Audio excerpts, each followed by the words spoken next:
Meu boa tarde aí para todos. Hoje é dia 3 de novembro de 2009, terça-feira. Hoje é o dia dos vivos, porque o dia dos mortos já acabou, isso foi ontem.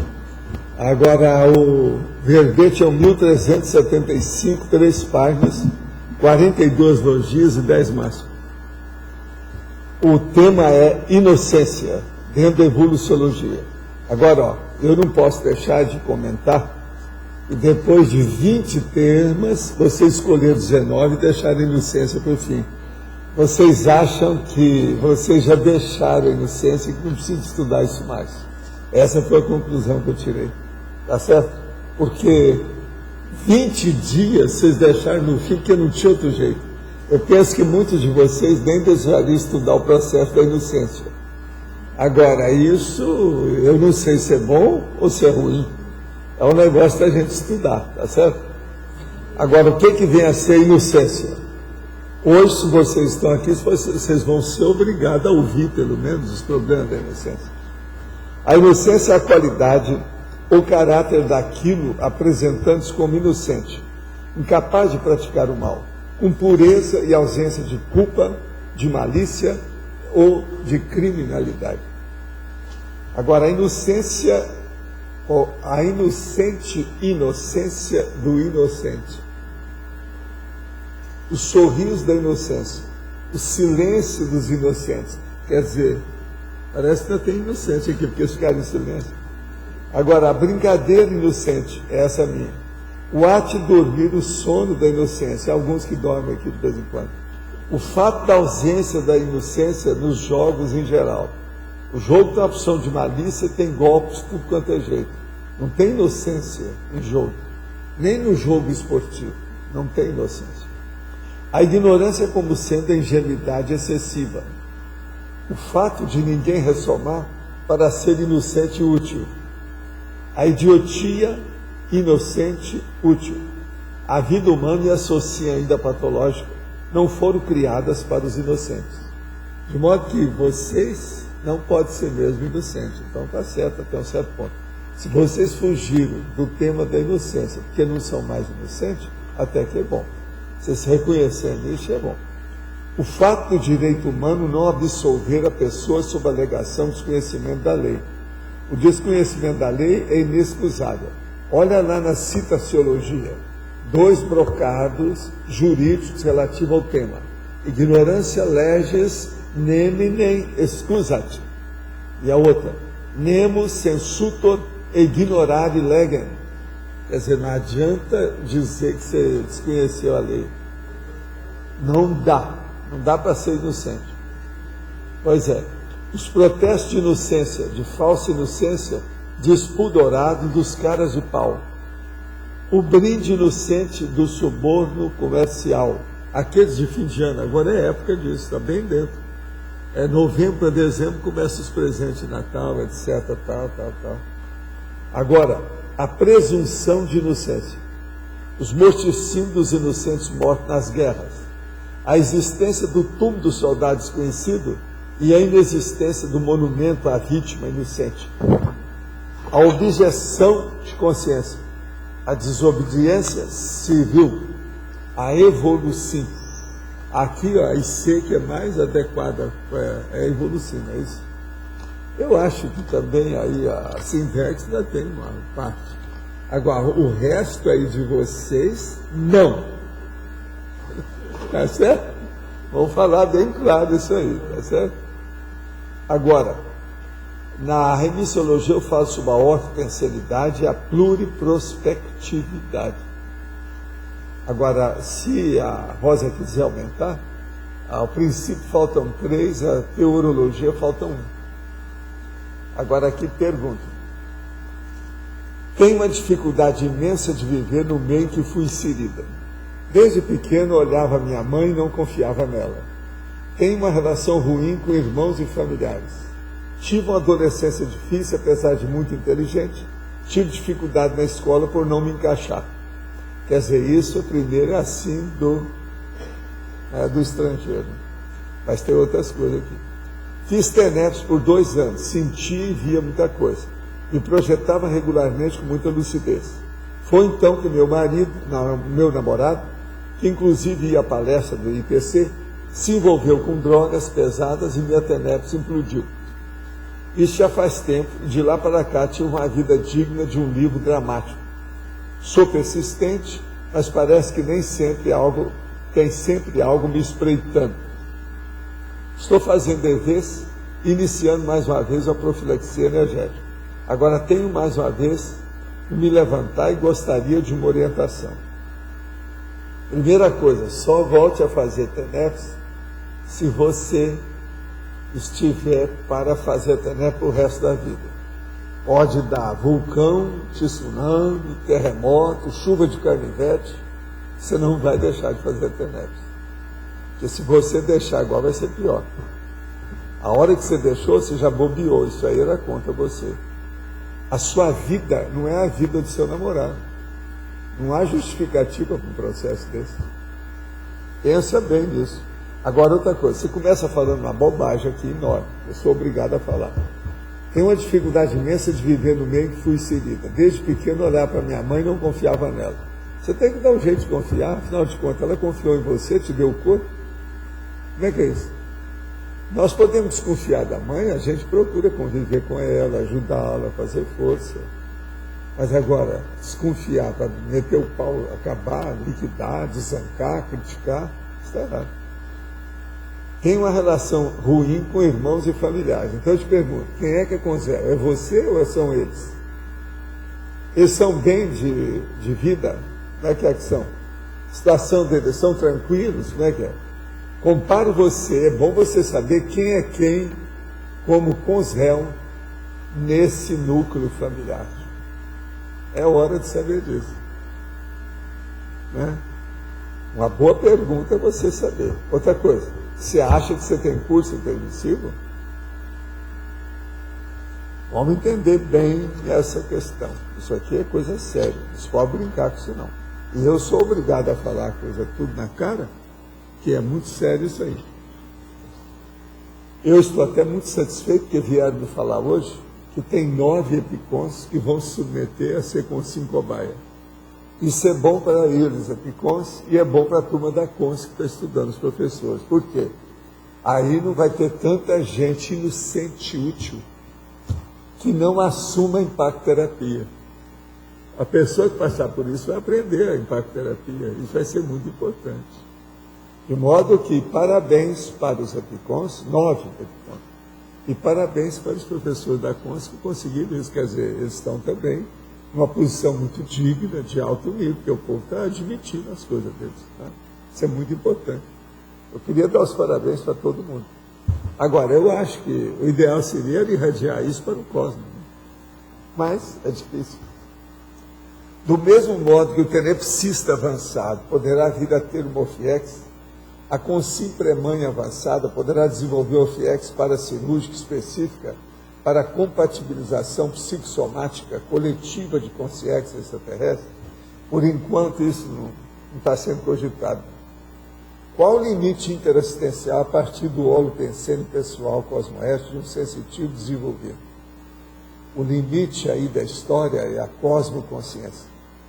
Pensa nisso. A cosmoconsciência, para fazer isso que você está querendo aqui, precisa de passar pela pangrafia, cosmoconsciência, consciencieza, a pessoa entender isso, para dominar a OFIEX de macho.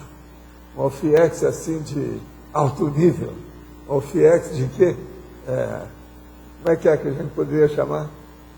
Maternal e paternal simultaneamente. É isso?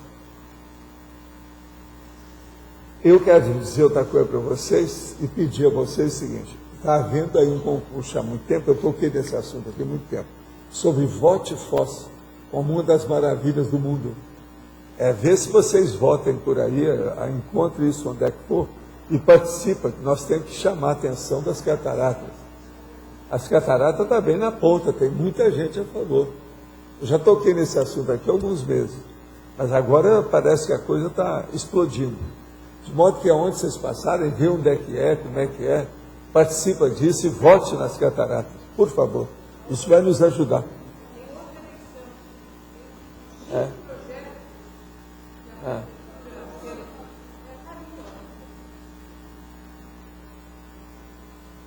se admite a pessoa sem microfone aqui. A minha energia não foi suficiente para chamar a atenção. Tem uma outra votação, que é de 5 projetos, um inclusive é da área da saúde, que eles estão pedindo a opinião popular. Tem certos... É bom vocês verem isso também, porque o nosso prefeito aí, o Paulo McDonald, está muito interessado em educação e saúde. E está olhando também as coisas de segurança.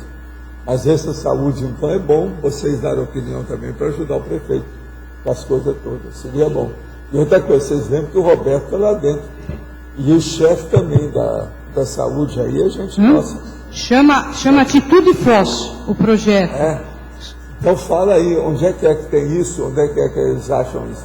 Sabe onde é que é? Tem alguns locais na cidade, a RPC, a TV Cataratas, está patrocinando isso, está divulgando. Então a gente... Aqueles que são muito andarilhos na cidade, acho bom de procurar isso aí, dá um jeito, tá certo? Vê se vocês assinam lá por mim, tá bom? Agora, outra coisa que eu queria falar para vocês. Vocês não podem reclamar quando eu estou pedindo para a pessoa ir à cidade. Não pode. Pelo seguinte, nós estamos vivendo em plena primavera, e essa primavera está mais brava do que as outras. Eu hoje tive que brigar com o Sabiá. Não me deixava trabalhar. Ele chegou perto lá, por causa dos meus negócios de energia, onde tudo quanto é bicho, gente, tudo aparece lá. Fica perto do lugar onde eu trabalho, no meu escritório, na esquina. Mas ele chegou e começou a chamar, sabe?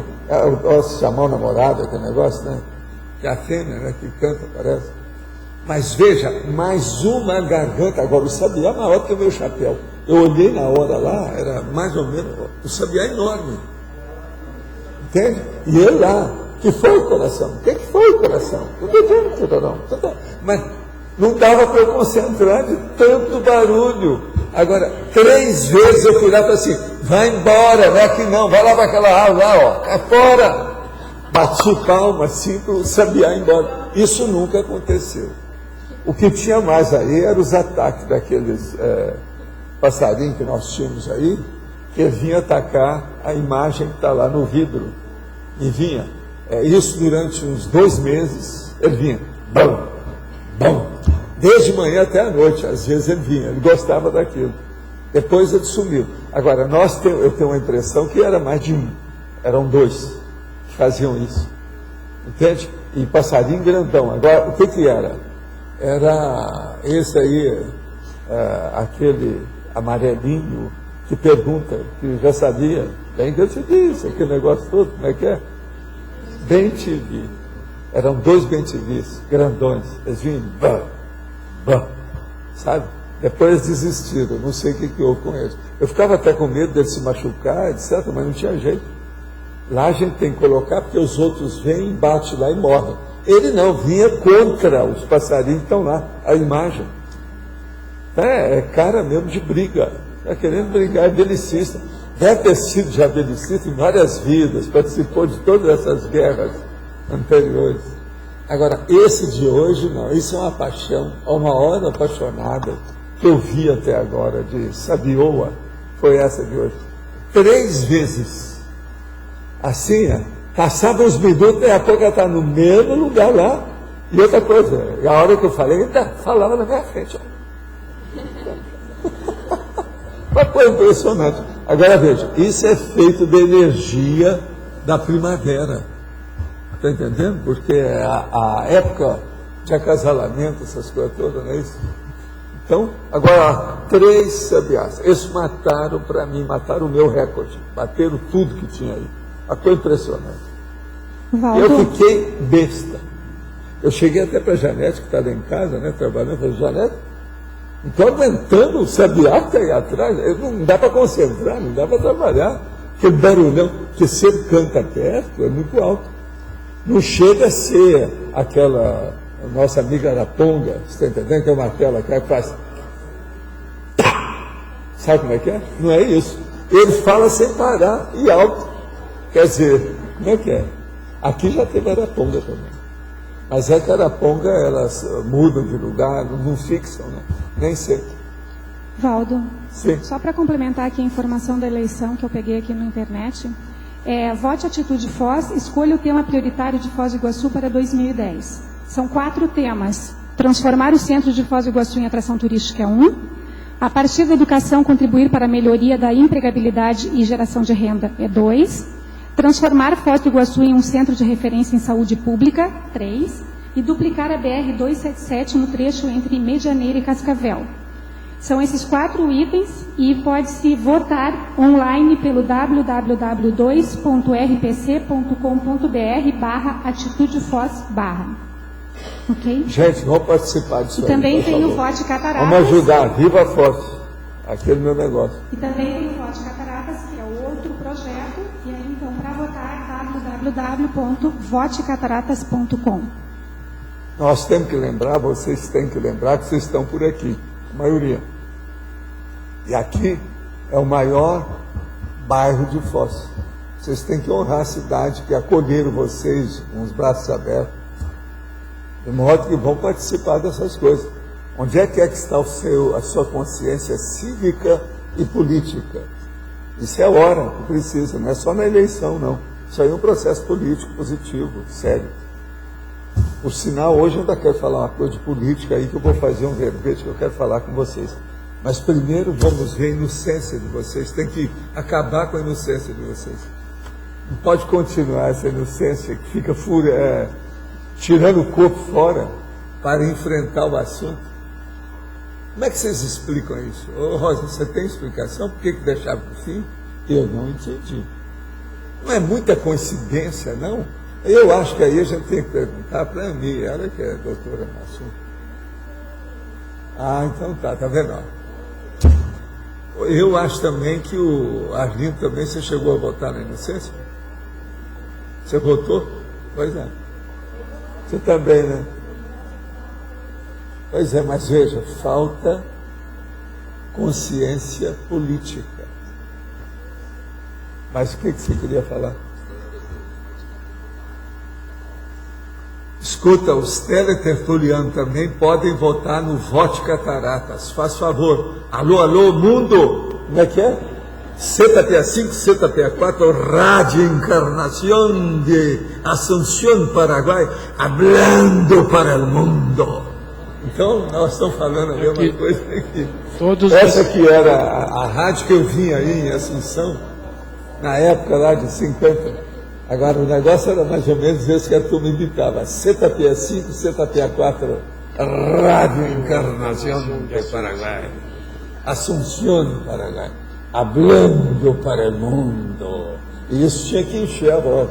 Eu ainda não estou bom, ainda não. Eu estou meio fora de forma. Eu preciso de melhorar para a locução sair direito. Só se o povo que sabe, se dá para votar pela internet. Não sei se o povo sabe, o João. Não. É pela internet. Pode, ela falou isso lá. Aquele endereço ela deu, sei, mas pode votar por lá. Nós estamos falando para o mundo. Tá certo? A Mabel está aí.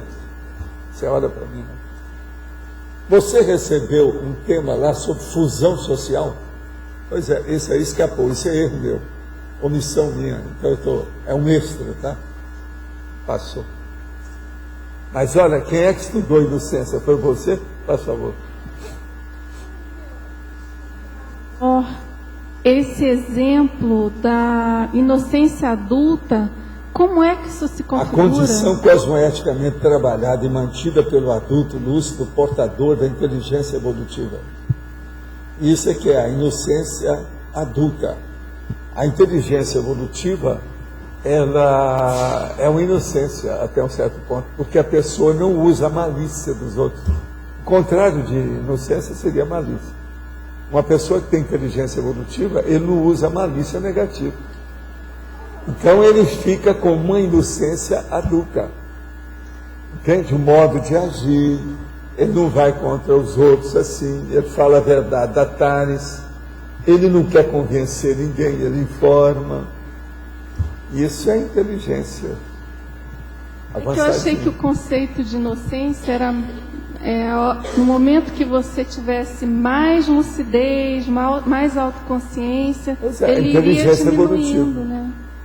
A inteligência evolutiva é isso. A verdadeira inocência nossa, que é o que eu desejaria passar para vocês, que eu estou fazendo muita força, é ter inocência do serenão.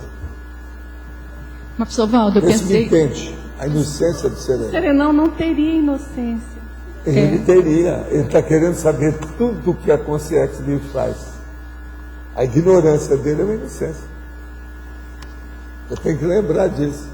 Eu falo aqui sobre esse negócio da ignorância. Entende? Observa. Existe a idiotia inocente e útil. É o outro que usa a pessoa.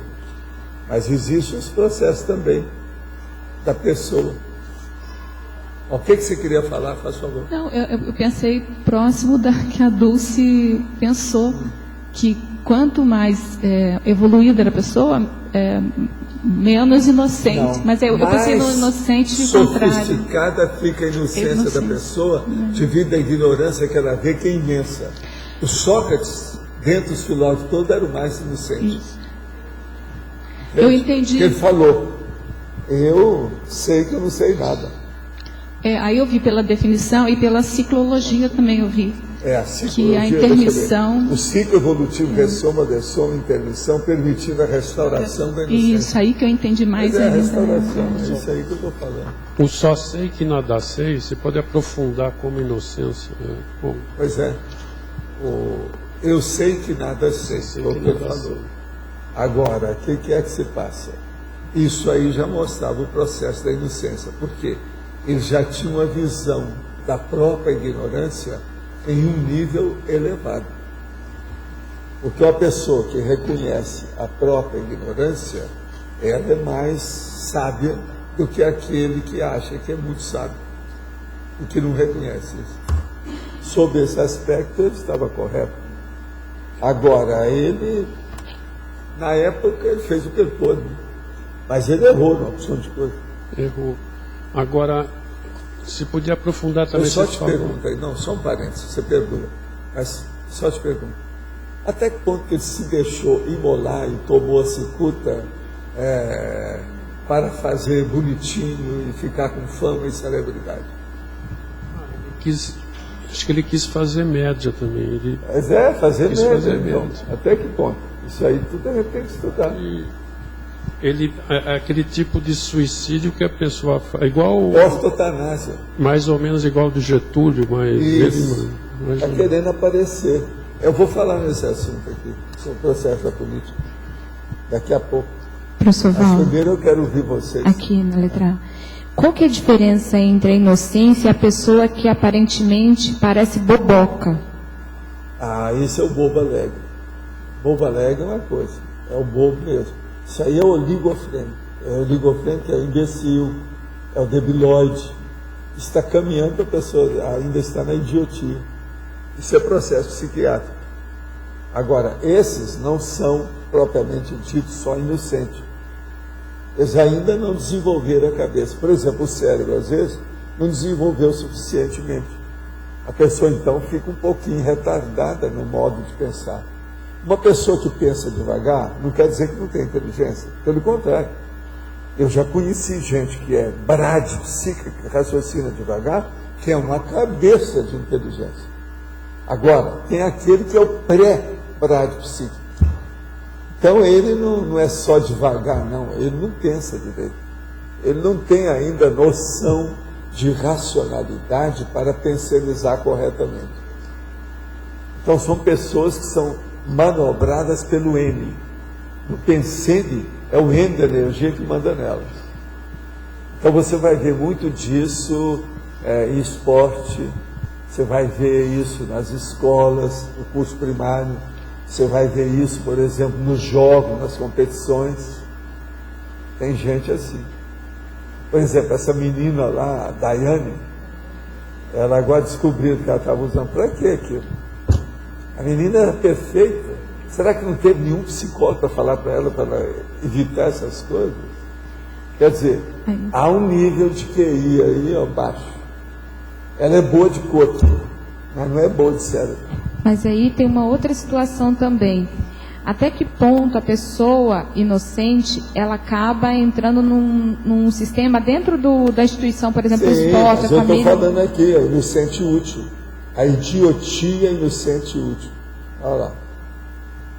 Existem essas coisas todas.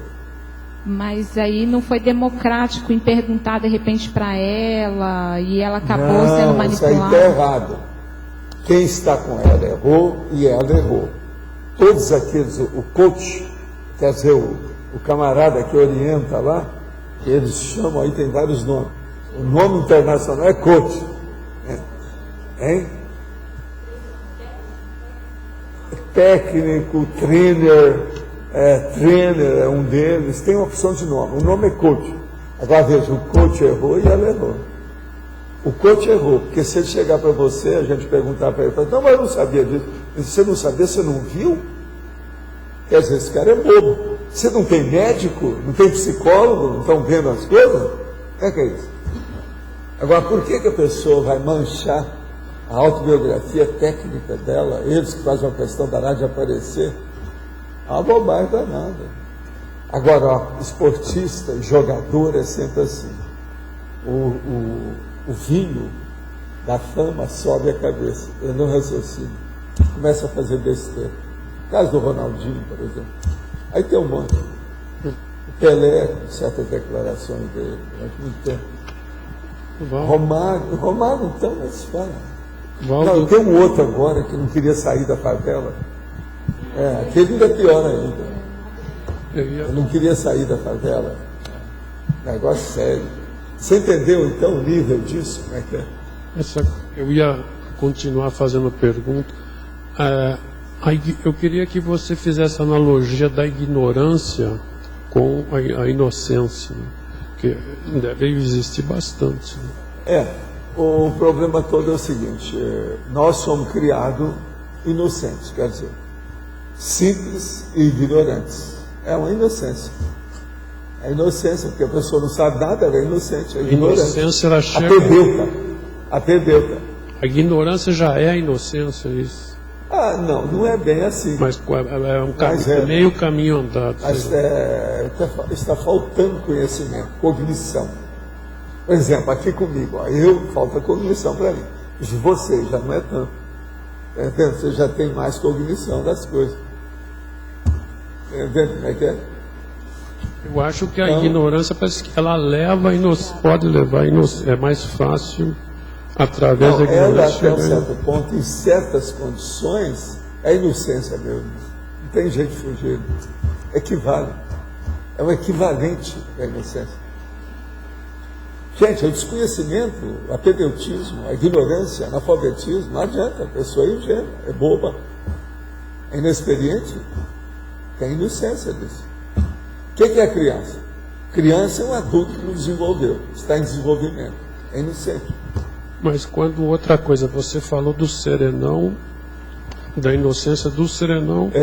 Ele tem uma inocência sofisticadíssima. Mas também tem a ver com ignorância. A de vocês já é uma inocência brava, tanto vocês deixaram o tema inocência para o 20º lugar. Quer dizer, a inocência de vocês já está muito sofisticosa.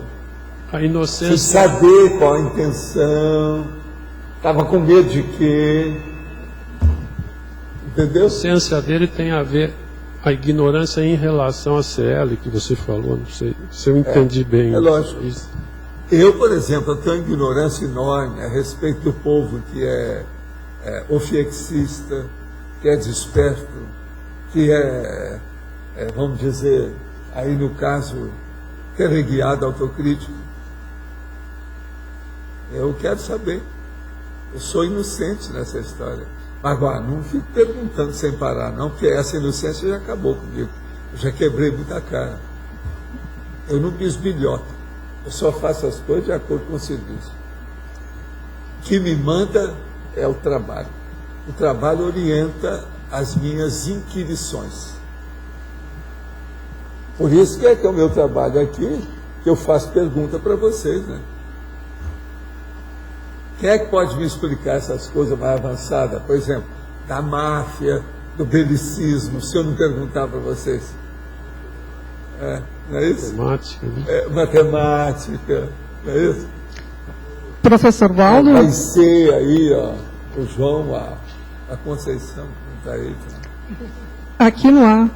Sim. Na 7ª linha da fatologia, de baixo para cima, a inocência quando conivente com o mal. Eu queria entender quais são as repercussões kármicas desse tipo de inocência e se ela de fato é uma inocência, porque existe inocência. Onde está aí? Que linha que é? 7ª linha de baixo para cima, na fatologia. A inocência quando conivente com o mal. Ela de fato é uma inocência? Existe inocência conivente com o mal? Existe. São os atores e atrizes da vida. É o que acontece mais. Mas aí... Tem aquele cara, por exemplo, que enriqueceu de uma hora para outra, roubando dinheiro, tudo quanto é jeito, mas colocou aquilo e enriqueceu de uma hora para outra. Aí foi olhar, onde é que você arranjou o dinheiro? Ele lavou o dinheiro. Eu falei assim, eu ganhei 240 vezes na loto. Vocês querem mais inocente do que aquele cara? Vocês lembram dele? Foi 240 vezes que ele ganhou. Mas então, mas veja, aí ele estava querendo tapiar a maior cara de pau, cara de paisagem, falando isso e repetindo com o advogado e tudo. Quer dizer... Sim, é uma pseudo-inocência, não é uma inocência verdadeira. Pois é, mas isso aqui é o que tem mais por aí. Professor. Está bancando o inocente com chifre de capeta. Chifre do diabo. Esse não era um dos anões. Não era um dos anões do orçamento? Acho que era o chefe dele. Do chefe? Isso aí é o chefe dele. Ele veio com Foi 240 prêmios que ele na loteria. Ele para alcançar aquele dinheiro. Agora, isso é que é lavagem de dinheiro de alto nível, né? Comprou todo mundo. E ele era lá do Nordeste, né? O cara ainda estava vivo, não foi para cadeia. Até a última vez que eu vi, não tinha ido para cadeia. Nada. Esse dinheirão, ele dava uns 40 prêmios dele, já calava a boca de todo mundo, ficava com 200. Ou 140, ficava com 100, né? O negócio é fácil. Quais os indícios, os parâmetros que uma pessoa pode avaliar para fazer o autodiagnóstico de inocência? Saber se ela estava informada ou não. Se ela estava desinformada, ela pode caracterizar a coisa como inocente. Mas agora veja, a desinformação que ela vivia tem que ser justa, honesta. Ela tem que ser cosmoética. Eu até que procurei me informar, mas não me informar sobre o assunto, o negócio passou batido, eu não vi. Entende? Veja, num caso desse, a pessoa está começando a estudar. E assim, qual o limite, né, da inocência como ignorância, partindo para a mediocridade? Qual seria esse limite? Partindo para a mediocridade. Olha, aí o problema todo, a mediocridade máxima é desse político dos 240 jogos que ele ganhou. Ou todo 240, presta atenção. Esse também no extremo da disfarçatez. Isso é que é a pessoa da disfarçatez. Quer dizer, essa pessoa é super ordinária como criatura humana, dentro da humanidade. Isso é mega assediador, claro, sob todos os aspectos. É uma pessoa totalmente inconfiável, uma pessoa dessa. Então, esse é o extremo. Agora, o outro é aquela que não tem experiência, inexperiente, que é inocente mesmo. É jejúnio, é noviço, está engatinhando agora. Esse outro não. Isso é a cobra criada, como eles falam em Brasília. Você está entendendo? É o peixe da boca grande, que come os outros peixinhos. É esse aí. Aproveitando que o senhor falou de mega assediador, o que pode fazer durante um ataque de mega assediador? A melhor coisa que você faz é pegar o estado vibracional e fazer a autodefesa.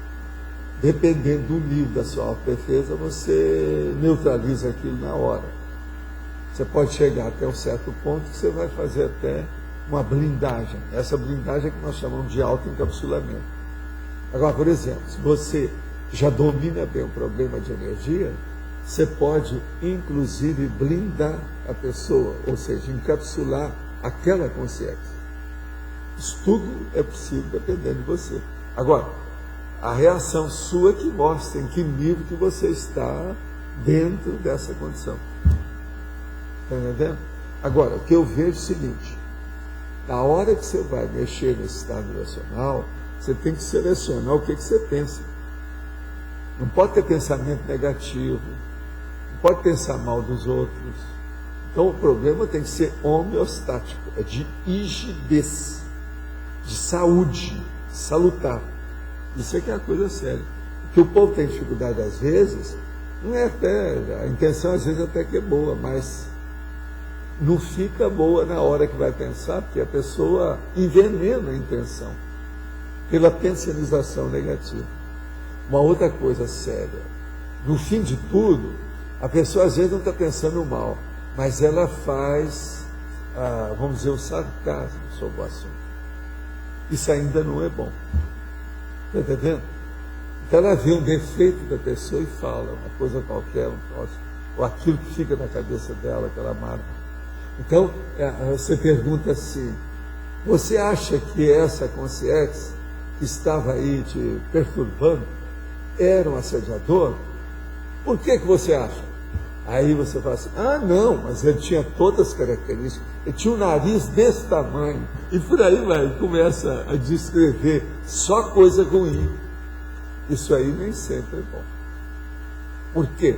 Está estigmatizando aquela consciência. Muito embora nós saibamos que às vezes tem Exu que aparece todo carnavalesco. Parece que vai fazer um desfile, sabe? Lá no Sambódromo. Essas coisas todas. Outra coisa, aquela mega assediador de mulher, você sabe como é que é o nome? Então, você sabe o que é? Ela pode aparecer de tudo quanto é jeito. Então, isso aí tudo a gente tem que ver. Agora, desconfie dentro da sua inocência. Quer dizer, nesse processo nós não podemos esquecer do desconfiômetro, do semancol. Entende? Nós temos que trabalhar com isso. Que é o que leva a pessoa para deixar a inocência, vai ser o desconfiômetro. Esse aparelho que eu falo que tem do lado direito, mais ou menos perto do umbigo, aqui, que a gente liga, Sr. Valdo, sim. Queria voltar um pouco na pergunta que o Arlindo fez há pouco. Que é assim, o princípio consciencial, ele é criado simples e ignorante. Aí ele tem a inocência do simplismo ali, vamos chamar assim.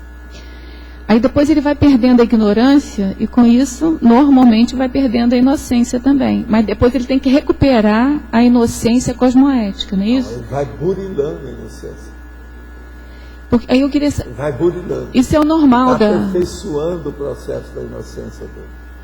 Mas ele chega a perder um pouco. Quando ele perde a ignorância... Ele nunca deixa de ter uma porção. Um percentual de inocência, que é o desconhecimento, a ignorância dele perante a evolução. Olha lá, escala evolutiva da consciência. Sempre aquele que está atrás, ele tem uma certa inocência com relação ao que vem da frente. Um pedaço, um percentual que está na frente dele. Pensa nisso. É o meu caso. Eu quero acabar com a minha inocência de tenepsista da frente para ser um bom ofiexista. Mas tem coisa que eu ainda não sei. Na minha condição de tenepsista, eu também quero saber o que é que o transmentor, como evoluciólogo, sabe que eu não sei. Eu quero perder a minha inocência quando eu estiver nele. O que é evolução? É a perda da inocência meritória. A perda meritória da inocência. Então, quando... Que é o desconhecimento. Essa inocência que eu estou falando é sinônimo de ignorância, de desconhecimento. Pois é, porque tem dois conceitos, na minha opinião, tem dois conceitos aqui da... Eu tenho que falar aqui aquilo que eu acho. E outra coisa, olha a definição. A inocência é a qualidade ou caráter daquilo apresentando-se como inocente, incapaz de praticar o mal, com pureza e ausência de culpa, malícia ou criminalidade. Então, por exemplo, a hora que eu falo, vocês ainda pensam mal dos outros, vocês não são inocentes. Pois é, para mim deve ter sido isso que a gente jogou para frente. Eu acho também. Então, quando o senhor fala isso com a gente, é porque daqui para frente a gente tem que perder a ignorância sem perder, ganhando essa quantidade. Esse é o último carnaval. Né? O próximo agora vai ser melhor. Coisa séria. Agora aqui, poderia explicar na página 70, terceira linha, para a fatologia, o grau de amparabilidade extrafísica pessoal como sendo a maior prova de inocência. O caso é o seguinte: quando a pessoa ela está sendo assistida extrafisicamente, mostra que ela está precisando de ajuda. Por quê? No exercício da função que ela está exercendo, ela deve estar faltando alguma coisa. Por isso que vem o amparador de função para ajudar. Tem lógica? Tá certo? Ficou claro? É isso aí que a pergunta da pessoa. Agora, gente, o que eu queria falar com vocês é o seguinte: eu quero escrever um verbete sobre a política do autorado. Então, o que é que eu quero colocar nisso? Veja se vocês estão de acordo. Se não tiver, examina bem, a Rosa também, vê o que vocês vão fazer para me ajudar. Eu confio muito em vocês, que são as minhas preceptoras. Então, assim, caracterologia. Sob a ótica da parapoliticologia, eis, por exemplo, na ordem funcional, as 3 áreas fundamentais da política do autorado. 1. Políticas inarredáveis. Os fatores comuns, a identidade singular, a plateia, a individualidade, a autoexpressão, a estilística pessoal. Quer dizer, isso aí é uma política comum para qualquer tipo de autor e a situação toda que tem no mundo. Não dá para fugir disso aqui.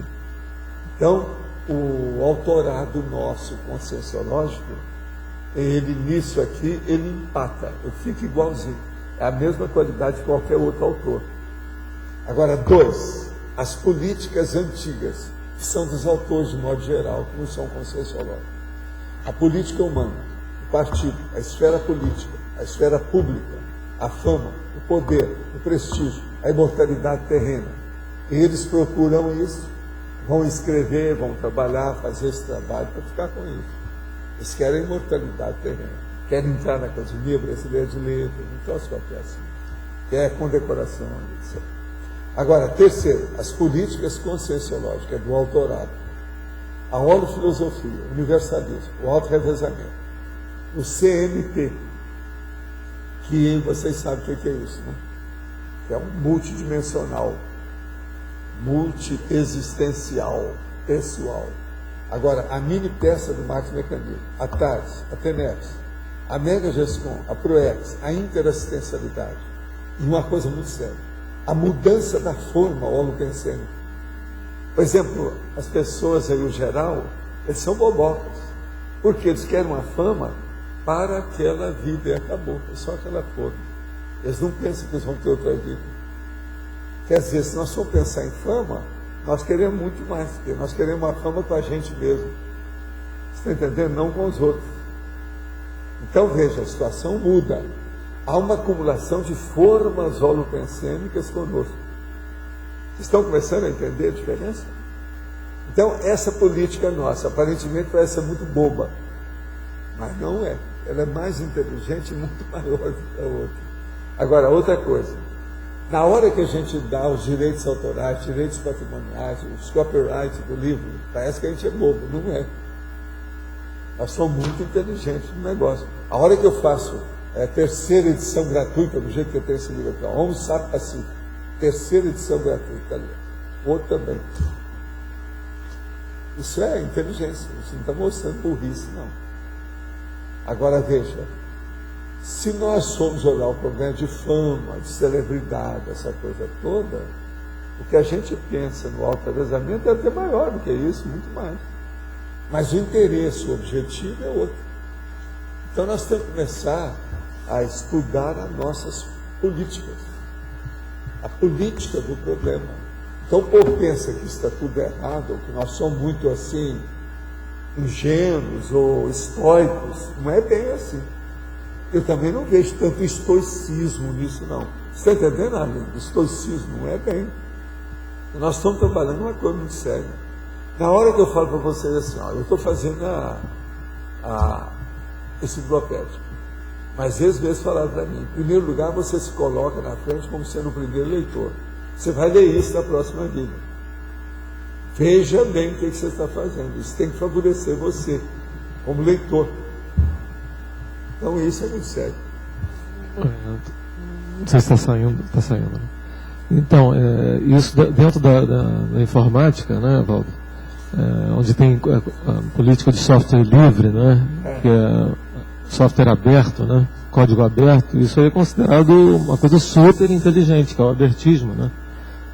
E já é uma coisa relativamente antiga, né? Mas a informática é um meio mesmo, Djalma conhece meu irmão aqui, onde tem muita gente, que até considerado meio doido, mas muita gente inteligente, né? Mas acima da média. E esse abertismo aí é considerado coisa de ponta, né? E super inteligente, né? E agora outra coisa que eu queria dizer, essa coisa da inocência, né? Eu estou vendo um outro aspecto aqui, que é o sujeito mais evoluído, né? Ele, de certa forma, ele é inocente para aquelas coisas menores também e ultrapassadas, né?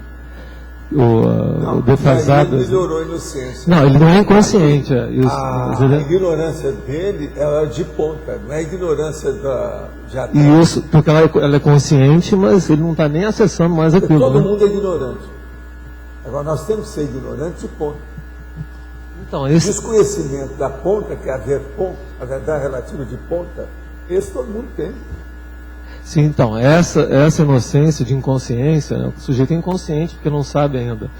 Tem a outra também, mais evoluída, de coisas que ainda não sabe, mas tem esse outro aspecto, que a inocência do cara mais avançado, ele não ligar mais para as besteiras. Mas agora, sobre a política, aí você entendeu, né? O processo. Mas não tem a ver isso? Política do autorado. A gente começar a esclarecer o processo de política para politizar mais o nosso trabalho do ponto de vista dos autores, etc.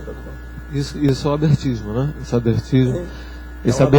Mas nesse outro assunto, por exemplo, o cara não tem a malícia, né? Ele está mais evoluído, né? Ele não é que ele desconheça agora aquela... Não, nós estamos muito mais lúcidos do que nós tínhamos lucidez antes. A nossa lucidez hoje é maior. Ela é muito mais prioritária, mais evolutiva, mais cosmoética, mais abrangente. Outra coisa, como é que o povo não pensou isso? O problema da CELIEX vem mostrar a continuidade de tudo que a pessoa faz. O auto-revezamento faz com que ela vai seguindo o que ela está. Aqui são etapas, a pessoa vem, faz uma empreitada, vai embora, torna a voltar, faz outra empreitada e por aí vai. O serviço dela continua. Isso é uma inteligência fantástica. Agora veja, milênios.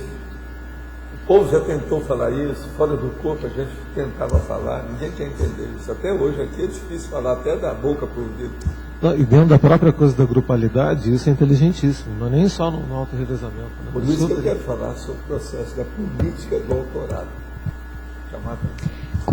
De novo aqui, quando o senhor fala no ciclologia, que na intermissão permite a restauração da inocência, depois disso que o senhor falou para mim, porque quando eu li isso aqui, eu achei que era consertar as coisas que eu fazia de errado, mas aqui pode ser tomada da consciência do que eu não sei ainda. Caso que eu falei para vocês, que o nosso amigo dessomou, daí a pouco ele apareceu no meu quarto praticamente materializado, tangibilizou na minha frente.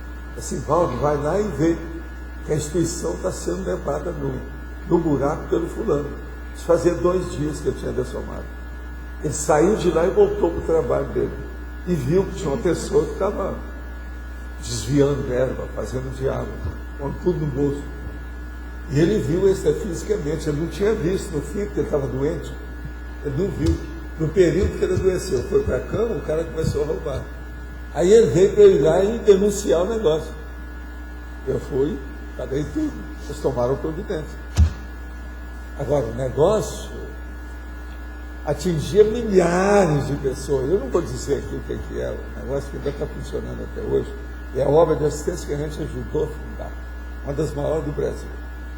Um monte dessas obras espíritas que tem por aí, tudo foi por causa dessa instituição. Eles é que sustentaram o negócio. Agora, esse nosso amigo, ele estava, coitado, desesperado fora do corpo, falando, Tudo que eu fiz está indo por água abaixo, uma semana. Ele estava doido. Anos eu trabalhou naquilo, eu ajudei tudo. Chico ajudou. Problemão.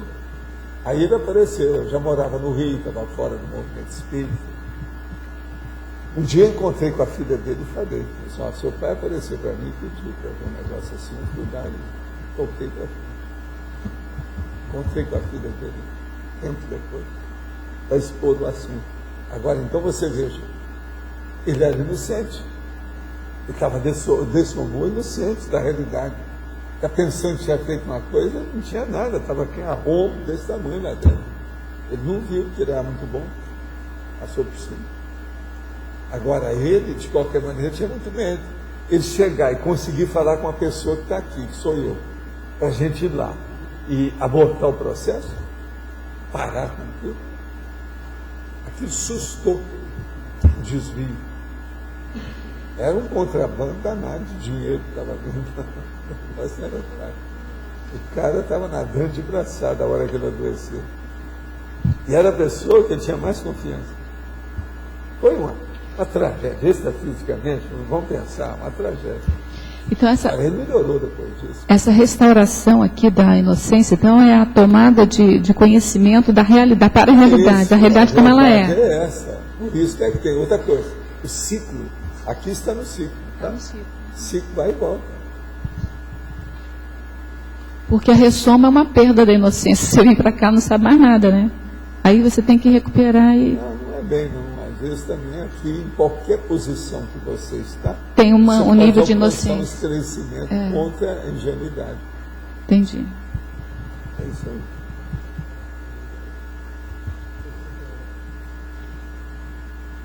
Você cita o multiculturalismo também, né?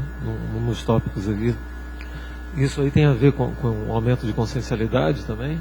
Isso que a Rosa estava dizendo? A multiculturologia da experimentologia. Isso aí. Isso mesmo.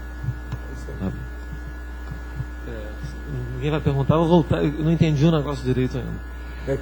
Eu não entendi uma coisa direito ainda. Eu queria saber o seguinte: quando você cita o Strong Profile, essas personalidades mais avançadas um pouco, e a inocência no caso deles, você está se referindo à ignorância ainda no porvir, no que ainda tem por... A ignorância do que tem que vir. No porvir.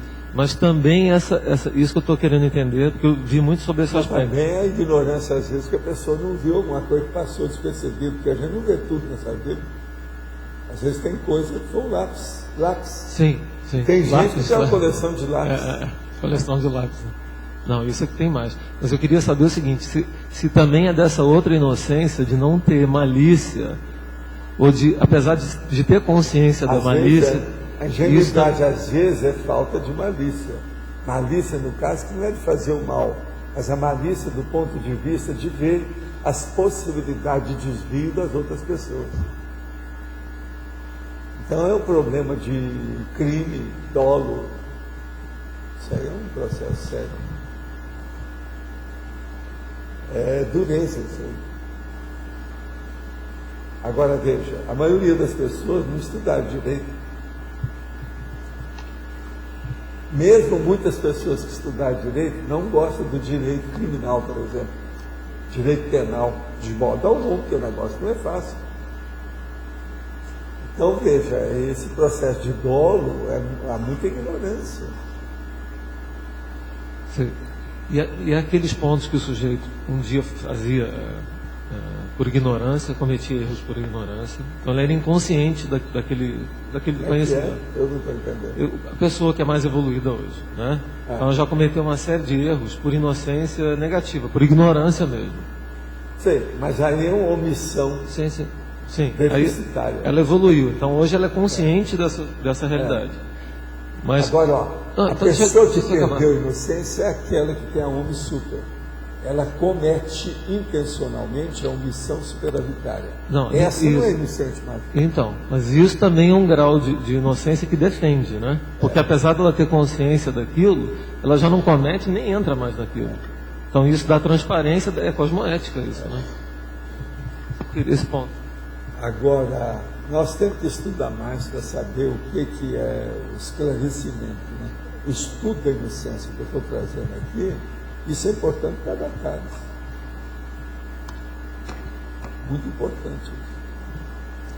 O senhor falou antes na questão do autorado, em relação à forma holopensênica, em função da fama, do prestígio, né, celebridade. O senhor podia falar... Não é só isso. Em função do desempenho. Com a forma, você potencializa o seu empenho, o seu alto esforço, sua performance. Eu, por exemplo, no Brasil, eu já tinha passado aqui, eu fui vítima de umas coisas. O Brasil sempre me ajudou. Então é positiva. Eu queria ser bonitinho, nunca quis ser funcionário público, sempre atendi um imposto de renda em tudo que eu pude. Então o senhor falou na questão positiva, de aproveitar os aportes positivos. Nós vamos fazer a acumulação de formas. Eu já faço isso. Eu já sei onde é que é bom eu ir. Tem um caminho aberto. Onde é que não é bom eu ir, porque não tem caminho aberto. Onde que é mais fácil? Onde você tem a chave da porta. A forma passada, se você saiu bem, é uma gazua que te der para abrir as portas. Tudo é a seu favor. É isso que eu quero chamar a atenção. Agora, o autorado permite estudo, né, com o tempo. Você publica o livro, depois vem outra coisa. A intenção é boa. Chama a atenção. Às vezes pode ter até muito erro no livro, mas aquele livro fez com que outros estudassem. Só isso aí já compensa aquilo que faltou. Uma omissão que você teve aqui pode ser compensada por outra que você caminhou grande. Então o processo todo é do saldo, né? O esforço. Saldo da performance. Saldo da ficha. A ficha. É importante. Aqui. Ontem eu estava conversando com meu pai sobre uma personalidade, não sei se você já estudou, o Torres Pastorino. Eu conheci ele muito. Você conheceu ele pessoalmente? Conheci pessoalmente. Como é que ele está? Como é que você fala alguma coisa dele? Bom, agora, o problema é que ele tinha sempre uma outra pessoa que trabalhava com ele. Agora, o que se passa?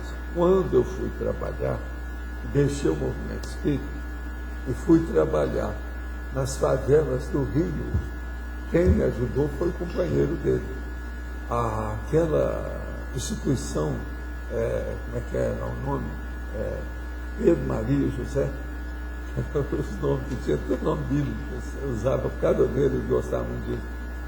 Era lá na Lagoa. Aquele negócio lá que foi feito, a urbanização da Catacumba. A Catacumba tinha a Maria José lá. Eu atingi muita gente lá com eles. Isso tudo ainda era ligado a eles.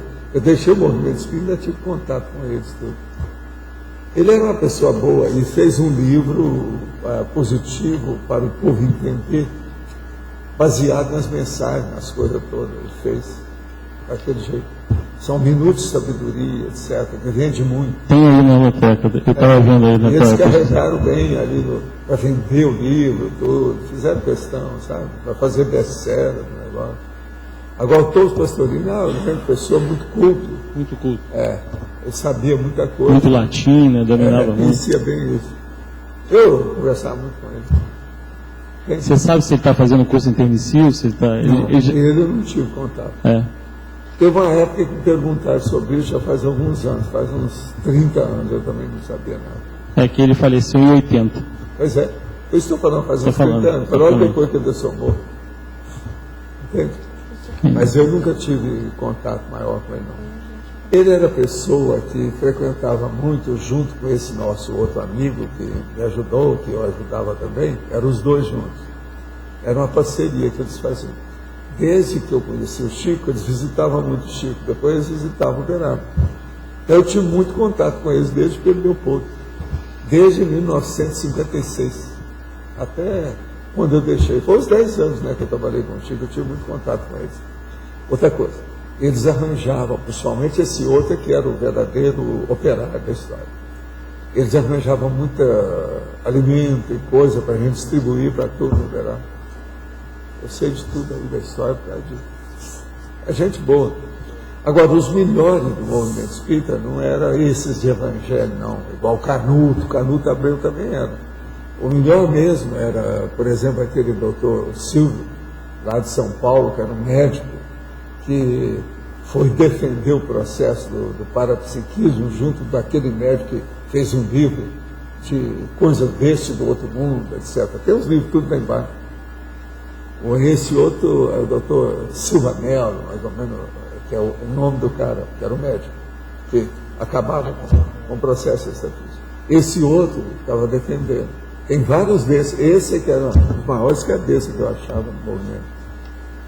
Agora, tinha gente boa. O Hermínio mesmo é um que ele é ponderado, uma opção de coisa. Mas ele, quando mais moço, gostava demais do processo do espiritismo do jeito que é, quer dizer, aquilo que eu chamo de espiritismo do Papa Amarelo. É Kardec e Jesus. E isso eu sempre achei abominável, de vomitar. Por isso que às vezes a gente dava conta, né? É uma espécie de inocência, né, também. Vamos dizer, uma ingenuidade forçosa. Pois é. Forçosa. É isso aí. Não é só forçada, né? É forçosa. Fica forçando a coisa em cima dos outros e tal.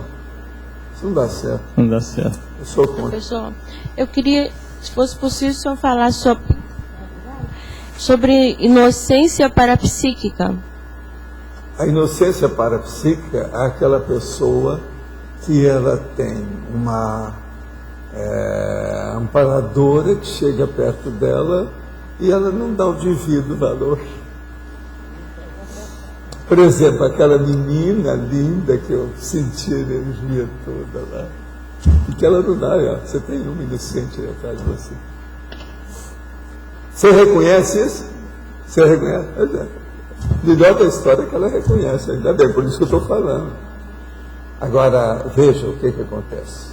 Apareceu uma menina, do jeito que tem a menina que ajuda a Graça nesse trabalho dela, que é a chinesinha. Ela tem uma criança assim. Agora, o problema é que ela tem alguma coisa comigo. Que ela chegou na mesma hora, instalou energia que deveria uma usina, na mesma hora. A mamãe mesmo sentiu lá, né? Você sentiu, não sentiu? Na mesma hora. Eu nunca tinha visto, é a primeira vez que eu vejo as duas. Quer dizer, o negócio do passado mesmo, bem claro, óbvio. Você está entendendo? Da criança comigo. Eu falei assim, nessa vez eu sou o Papai Noel. A meninada toda acha que eu sou o Papai Noel por causa da barba, né? Mas agora, nessa aí, não, nessa eu banquei mesmo o Papai Noel na hora. Agora, ó, ela está aqui. Eu estou sentindo as energias. Ela está aqui. Professor Valdo. Agora, essa menina, ela deve ser... Eu tenho uma leve desconfiança, eu não falei isso para vocês. Alô? No século XIX, havia umas coisas que era metapsíquica, que trabalhava com materialização, efeito físico, etc. Tinha gente muito séria que levou isso também, um encaminhamento também muito honrado dentro das coisas todas. Metapsíquica, que chama. Então tinha grandes nomes, etc. Tal. Eu tenho uma leve impressão que essa aí é da turma de médium, desse povo. Agora, eu não sei de onde, pode ser da França, da Inglaterra, não sei de onde é. A própria França tinha muita mocinha que era médium e desenvolvia, tinha efeito físico. Eu vi nessa minha vida mesmo agora, no século XX, eu vi um monte de mocinhas, tudo de efeito físico nas Filipinas. E fazia tudo, até cirurgia, invisível, aquelas coisas todas. Tirava as coisas com o dedo da barriga da pessoa, tudo isso eu vi. Como posso honrar essa amparadora, então, sair da inocência... Faz aquelas coisas que você anotou e coloca no laptop. Siga aquilo. Sair da inocência infantil e ir para a inocência madura, né? É, aquelas coisas que você tem, é por aí. Agora, ela é impressionante. Agora, essa aqui, eu falei nela, apareceu, eu senti a energia aqui. Ela não é chinesa, não. Ela não é chinesa, é uma menina mesmo, agora tudo indica que é europeia.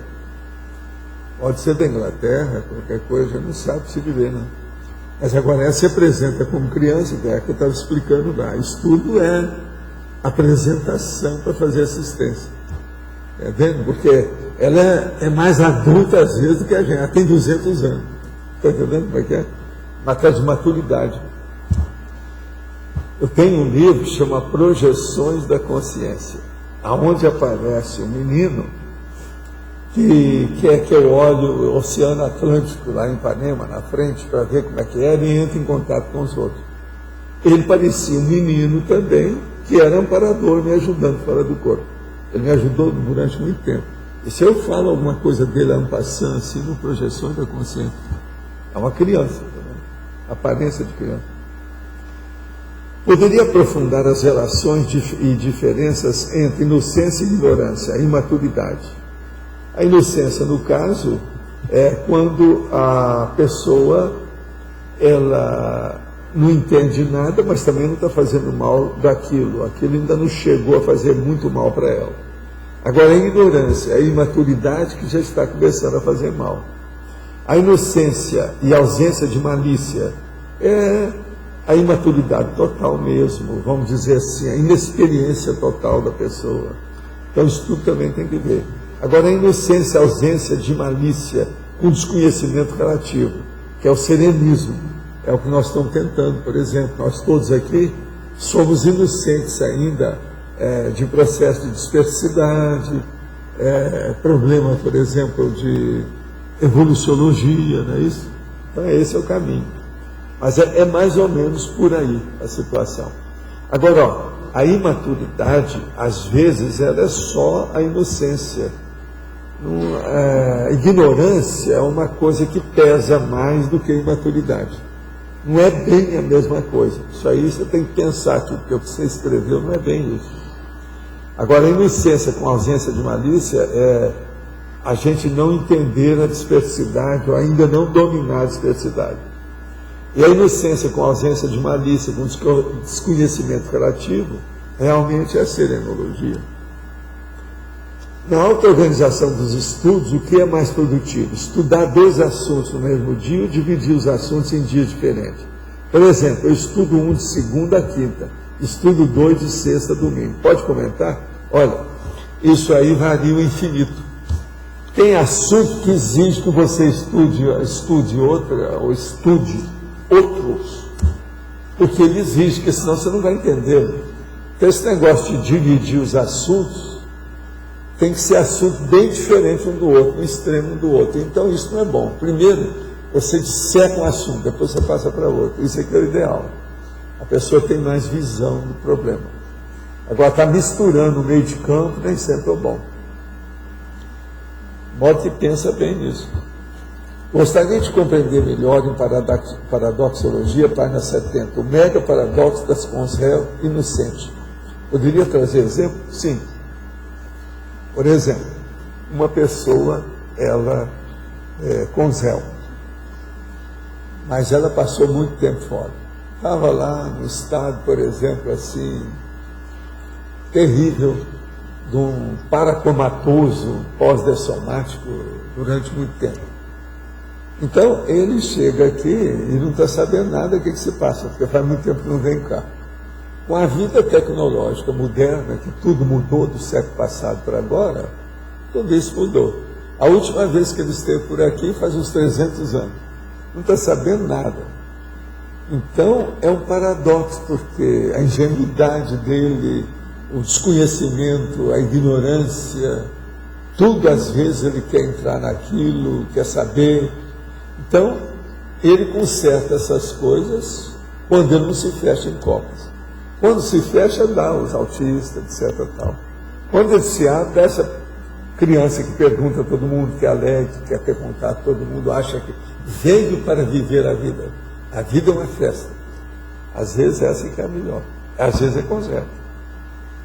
Agora, então, o problema todo é ver esse paradoxo da consréu inocente, que pode ser, às vezes, dá até pena, né, da gente entender a situação, e não tem jeito de estar esclarecendo muito, isso tudo vem com o tempo.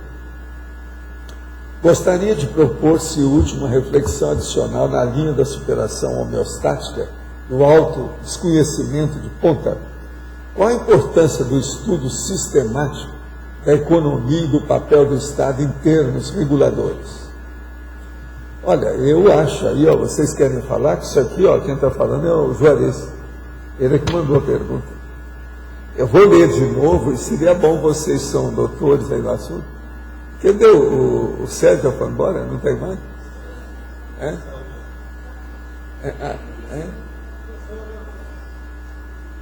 Ele saiu?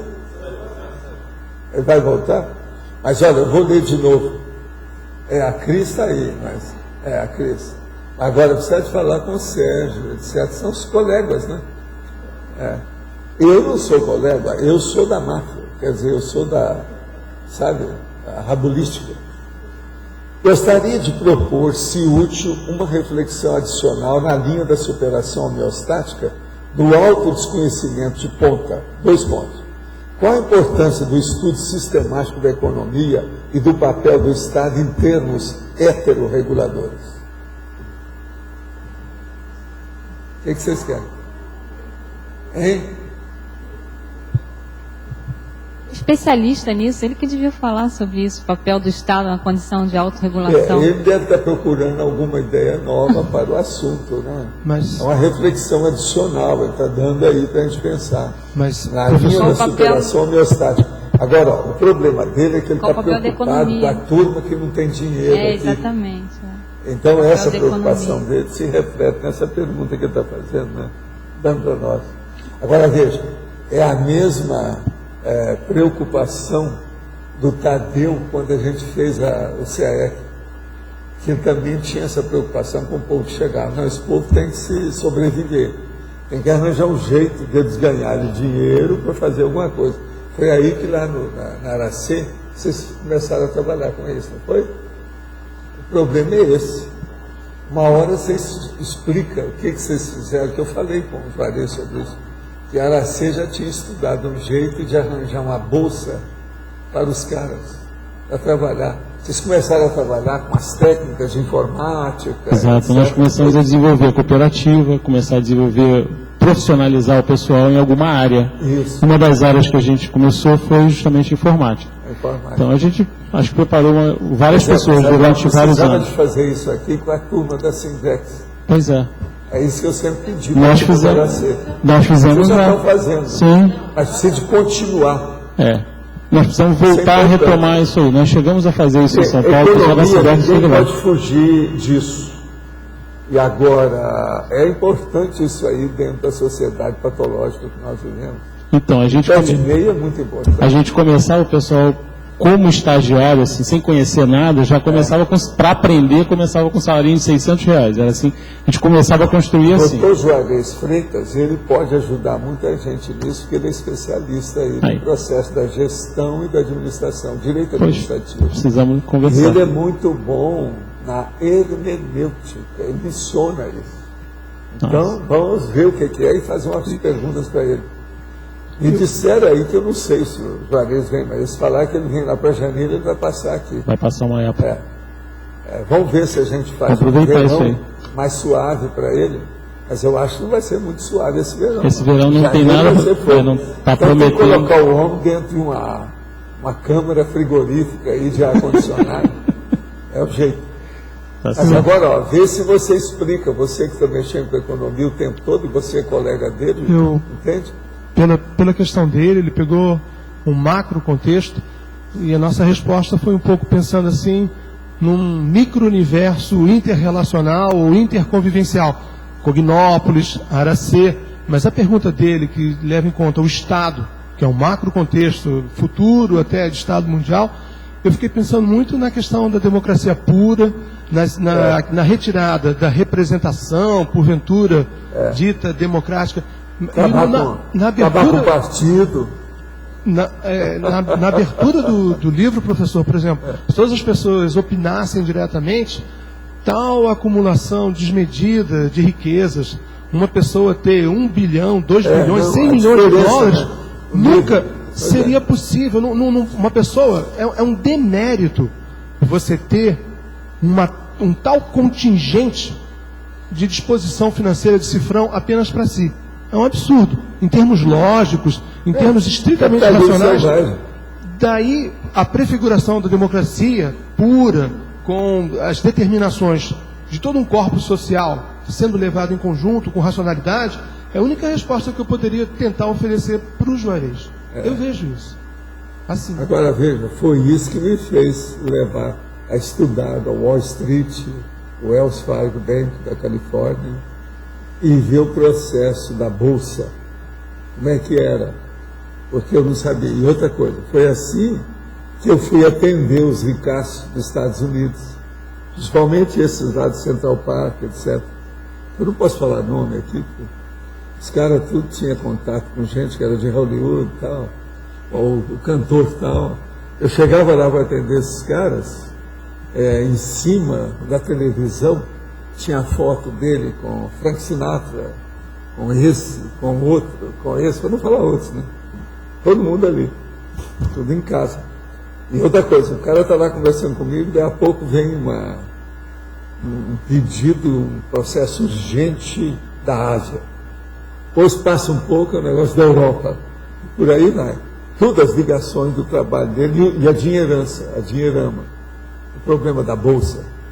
Ele seguindo tudo que a Bolsa fala todo dia. Então, eu vi isso tudo. Então eu fui para examinar esse povo, são chamados big shot. Quer dizer, tiro grande. É isso. Não é tiro ferro, não. Tiro fio é lá daqui. Professor, e pegando o termo do Juarez, né?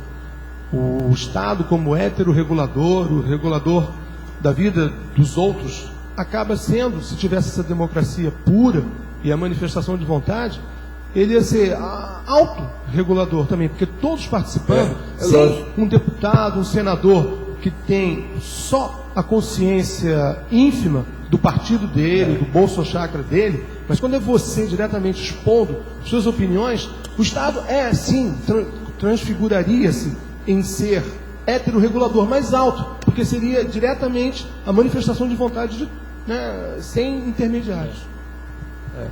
Eu acho que uma outra coisa que é interessante, que até o J. Vasconcelos comentou e que a gente pode começar a implementar, é a telemática. A telemática abre, vamos dizer assim, a internet já mostra por si o processo da democracia, da democratização, pelo menos do conhecimento. O movimento do conhecimento, o conhecimento passa agora nessa... Não, a internet é o maior das três coisas democráticas, que é a praia, o carnaval e a internet. O melhor é a internet. Claro. Sempre achei. E existem outros... O primeiro que aconteceu na vida moderna foi a praia. São as peladonas da vida, os peladões da vida da praia. Mais fortes disso, dentro do software livre, dessa coisa toda, para abrir realmente para todo mundo. Entende? Então, acho que é um caminho interessante para ele pensar aí também. Agora, sobre praia, o Brasil sempre foi democrático. Eles nunca cobraram nada para a pessoa entrar nas praias. Na Europa não é assim, vocês sabem. Tem lugar que cobra caro. Estados Unidos também, em algum lugar também cobra. De modo que praia que eu estou falando é praia brasileira, etc. Essas praias que a gente está acostumado por aqui. Tá certo? Valdo, aqui no B, tá maluco? Deixa eu voltar nessa questão da Bolsa. Porque nós tivemos, assim, uma intencionalidade muito, muito boa, certo? De ajudar, de implantar um sistema, de tentar um sistema que fosse queimar etapas do que nós tínhamos passado, certo? Então, de dar oportunidade para o pessoal... Melhorar a vida da pessoa, a vida econômica. Certo? Só que, naquele primeiro laboratório, certo? Aquele ensaio, ele pode ter dado resultado para as pessoas, mas eu não sei o quanto foi um resultado positivo para o grupo, porque por uma série de quesitos, por uma série de críticas, que é um negócio novo, as pessoas, sabe, a gente não tem o hábito de ter cosmovisão. Coisa nova cria problema mesmo, isso é normal. A coisa de engringolou. E uma ideia nova, ela chega, você está entendendo, com consenso. Muita gente contra, a maioria dá o contra, isso faz parte. Mas agora, de qualquer maneira, teve resultado disso, a gente sabe, cada laceiro, tudo. Foi bom. Existem teleguiados sem paramicrochip? O paramicrochip é implantado somente em macrosômatas? Olha, ao que tudo indica, yes. Agora, não existe teleguiado sem paramicrochip. Às vezes, não. Eu não sei, porque essas coisas não põem a mão na cumbuca. Eu não sei. Não sei se o Antônio aí no IBGE dele já tem algum... Né? Eu sempre falo isso. Se em projeções lúcidas verificamos a existência de paraveículos, que considerações surgem daí? São apenas paramuletas dessas consciências? Ora, os paraveículos que nós temos são os mesmos que você tem, que todo mundo tem. Não tem muita novidade nisso, não. Agora, tudo é paramuleta. O seu corpo é muleta, o energossoma é muleta, o psicossoma é muleta e o mentalsoma é muleta. Isso faz parte. Agora, o que se passa? No fim da história, você vai ser sozinho com você mesmo. Você deixa as muletas todas e fica o seu mentalsoma é você. Acabou.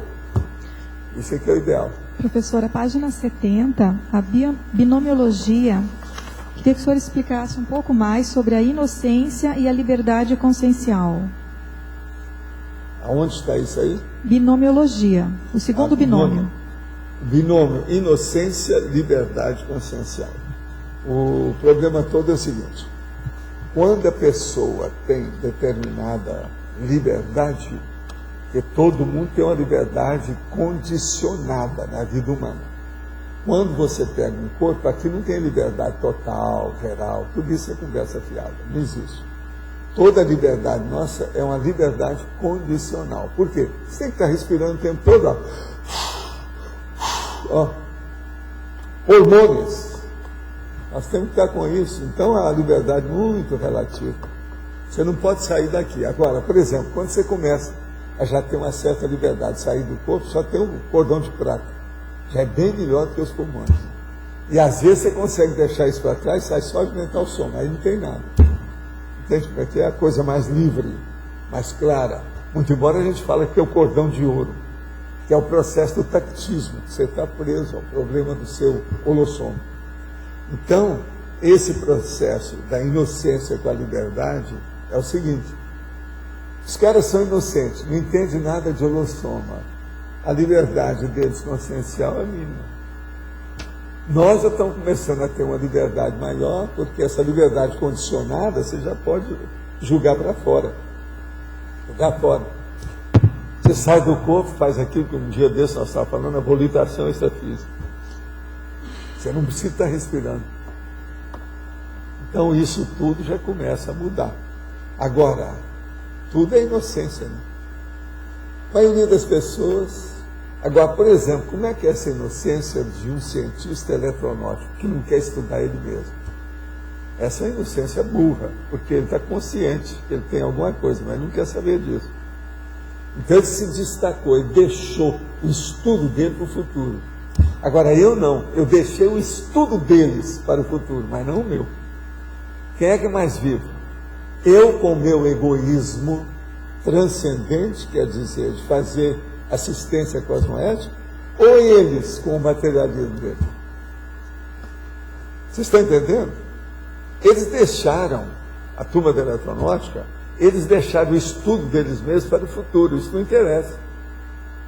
Agora, são ingênuos, são inocentes, muitos deles, que acham que estão crentes, que vai morrer, que aquilo vai acabar, etc. Não quer pensar nisso. Alguns morrem de medo, quando vai chegando lá pelos 60, ele volta, vem falar com a gente, mudou muito. Eu já encontrei disso, não está no gibi. A história também mostra a opção de gente assim. É aquele cara que combatia a igreja católica a vida inteira. Quando deu uma doença, ele viu que ele ia morrer, na mesma hora ele pede extrema-unção, pede o diabo, quer ir para o paraíso. Você está entendendo? Que é uma vergonha, né? Eu acho isso, são as pessoas mais, vamos dizer, arrivistas, oportunistas e terríveis. São das piores que existem, são esses caras. Agora, eu já vi muita gente também que já recorreu às nossas coisas no fim da vida. E combatia, fazia muitas coisas. Chega um determinado ponto, a pessoa chega. Não, agora eu arrumei meu pé de meia, estou com a minha vida pronta, estou aposentado. Agora a gente pode. Aí eu falo assim, pois é, você está totalmente contrário à conscienciologia. Porque a conscienciologia tem invex, que é o contrário disso. Você devia, então, de estudar na invex. Todo mundo que chega desse jeito, eu falo para procurar os inversores e conversar. Para o cara tomar aquele a impactoterapia, para já pensar na próxima vida dele, a intermissão, que é isso que vai acontecer. Eu falo para ele, você não quer melhorar? Sua vida você não quer ser melhor do que essa? A primeira coisa que você vai pensar na intervenção é fazer index, que é o contrário de tudo que você fez aqui que estava errado. Você entendeu aí no caso, então? Sim. Uma outra pergunta. O senhor poderia falar um pouco dos traços de controle e desconfiança na relação do tenepsista com o amparador? Ou melhor, porque vai quebrar a relação. Mas podia falar um pouco desses dois traços? Não, a primeira coisa é o seguinte, a relação entre o assistente tenepsista e o amparador de função extrafísica é uma das coisas mais sérias que tem. É aquele negócio que nós falamos sobre amizade raríssima. Está entendendo? É a consim raríssima. Por quê? Ela é igual à pessoa, mas ela se manifesta através do psicossoma. Com isso, ela tem uma visão de conjunto maior, ela já tem recuperação dos cons, a hiperacuidade dela é maior, a pessoa pode ajudar demais. Agora, ele não pode fazer estupro evolutivo. Ele não pode avançar o carro. Então, as intervenções que ele tem na vida não é de assediador, é de amparador. Então, ele usa uma parte técnica, cosmoética, evolutiva, inteligente para fazer isso. Então, é necessário, quem tem que fazer mais força é a consim tenepsista, para entender o amparador que tem. Entender, ter interrupção melhor com ele, ver o que ele faz. Com o passar do tempo, isso é muito importante, não só para a TENEPS, para tudo. Veja bem, se vocês vão analisar a minha condição de consim cobaia, eu falo no enumerador, mas não falo só nele. Eu não tenho amizade raríssima só com ele. Por sinal, sempre que me perguntar quem é que é o seu maior amigo, eu falo, é o transmentor, ele é um evoluciólogo. Você está entendendo o que é? Através do amparador, a gente estende o círculo de relações multidimensionais. Devido ao processo da assistência. Olha a inteligência disso. A maioria ainda não viu isso. O praticante da TENEPS, a maioria são os bobocas. Toda vez que eu falo em TENEPS, quase sempre eu toco nesse assunto assim. Mas o povo esquece isso. Então, por exemplo, eu já encontrei uma senhora que eu perguntei para ela assim, vem cá, fala para mim. Esse último mês da sua TENEPS, você não pensou no seu amparador? Assim, até um certo ponto você tem razão, não pensei. Eu estou tão dona da carne seca por cima que eu não pensei nele. Isso está errado. Agora veja, ela está baixando e está furando a boca do balão, furando o céu. Você está entendendo? Abriu o paraíso para o cosmos. E não é bem assim. Quando ela veio falar comigo, eu notei umas coisas. Ó, tem uma deficiência aqui, por causa disso. Agora era a falta de amparador, que ela não ligava para isso.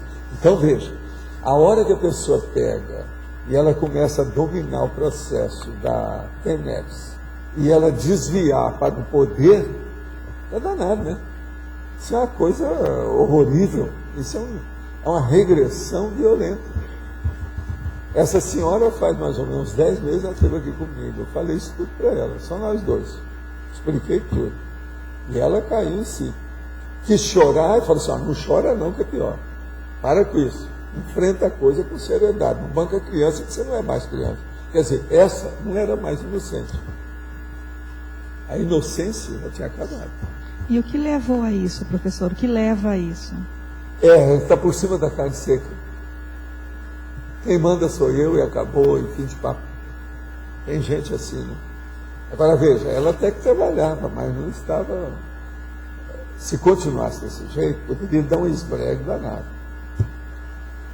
O problema é o seguinte, você trabalhar com as dimensões extrafísicas, o ideal é trabalhar com companhia. Não é trabalhar sozinho. Vocês não veem quando eu falo negócio poltergeist, a pessoa não ir sozinha? Aqui é assim, agora pensa bem se eu trabalhar extrafisicamente direto. Que é a TENEPS. O povo não vê isso. Por isso que tem amparador. Todo tenepsista tem um amparador que merece. E outra coisa, no mesmo nível dele, mas um pouco acima, porque ele se manifesta com psicossoma. Ele não tem corpo humano. Então muda tudo, cada lucidez, a acuidade, hiperacuidade. Eu sempre falo essas coisas para a pessoa entender. Agora, gente, vocês não veem que faz sentido isso? Mais do que lógico, mais do que racional. Então vamos saber mexer com o processo da TENEPS, que não é assim. Só porque a pessoa está querendo, as coisas vão caminhar, tudo lá, não, vamos com calma. Vamos examinar, vamos estudar. E outra coisa, a TENEPS é um curso de longo curso igual o Tertúlio aqui, ó. Tertuliário é um curso de longo curso. TENEPS é a mesma coisa. Só que tem que ir lá é assistência diária. Aqui é a briga diária, pela ideia da assistência. Professor Walter, na binomiologia, sim, o binômio inocência-força presencial, o senhor poderia explicar e dar um exemplo?